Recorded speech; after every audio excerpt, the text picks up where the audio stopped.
La famille biblique.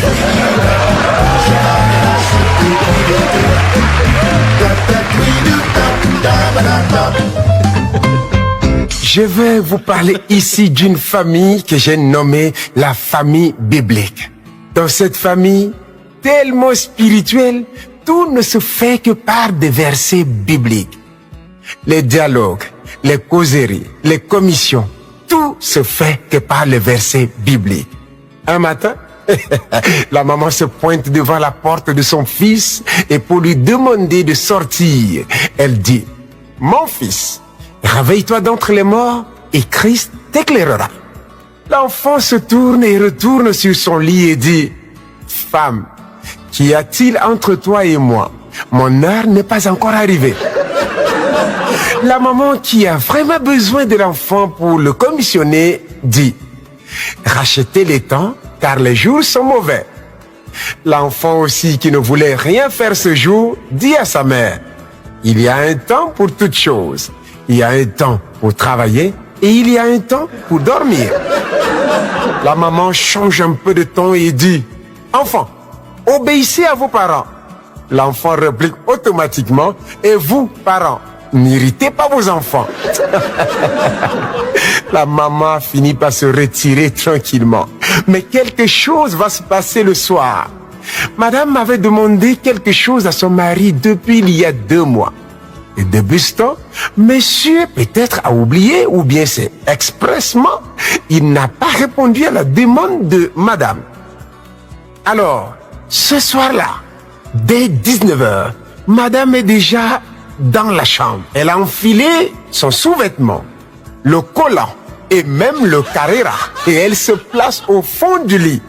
Son mari, constatant son absence de quelques minutes déjà, entre lui aussi dans la chambre. En voyant seulement le décor qui est planté, vous le savez très bien, les hommes ont d'autres yeux. Lorsqu'ils regardent, ils peuvent déjà imaginer ce qui pouvait arriver après. Et là, très rapidement, monsieur a compris qu'il y a un danger.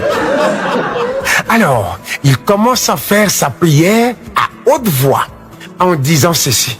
Il se déplace partout dans la chambre et il dit, « Oh Dieu, je te loue et je te célèbre pour la femme merveilleuse que tu m'as donnée. Une femme soumise, une femme obéissante. Avant que je ne finisse de lui demander quelque chose, elle me donne déjà. Oh, merci infiniment parce que même ce soir encore, quel que soit ce que je vais demander, elle restera la même et obéissante. Gloire à toi, mon Dieu. » Et il dit un grand Amen à haute voix.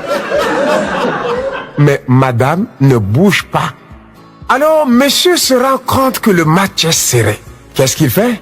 Il vient prendre sa place au lit. Et dès qu'il s'assoit avec un peu de force, il fait un peu de bruit, la femme tire la couverture sur elle et se serre encore davantage au mur. Monsieur s'étire un peu, s'allonge et commence à parler doucement. Demandez et l'on vous donnera. Et là, il y a silence de mort. Alors il continue. Cherchez et vous trouverez. Et en disant cela, il envoie sa main pour toucher sa femme, mais la femme est encore allée plus au mur. Alors à la fin, il va dire, frappez et l'on vous ouvrira.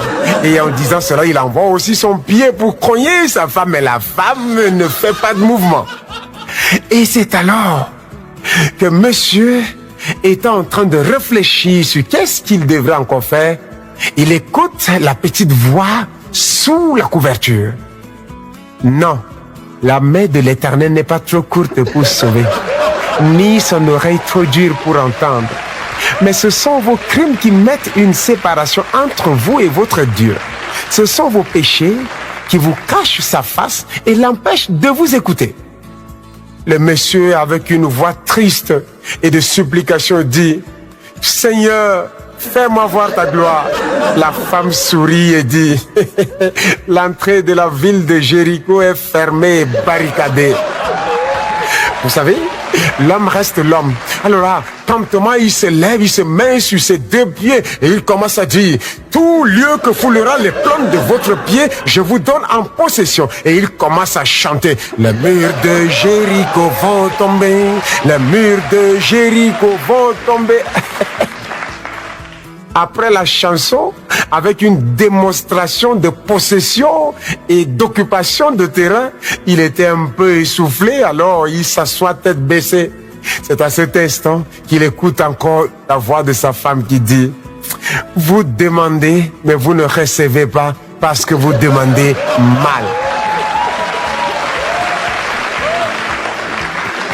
Le monsieur se tourne et, comme pour dire que ce n'est pas terminé, dit, la foi est une ferme assurance des choses qu'on espère et une démonstration de celles qu'on ne voit pas.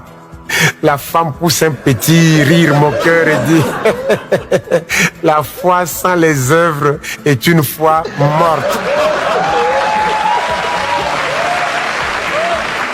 Le monsieur s'est rendu compte que sa femme s'est très bien préparée, alors il se console en disant, toute chose concourt pour le bien de ceux qui aiment Dieu.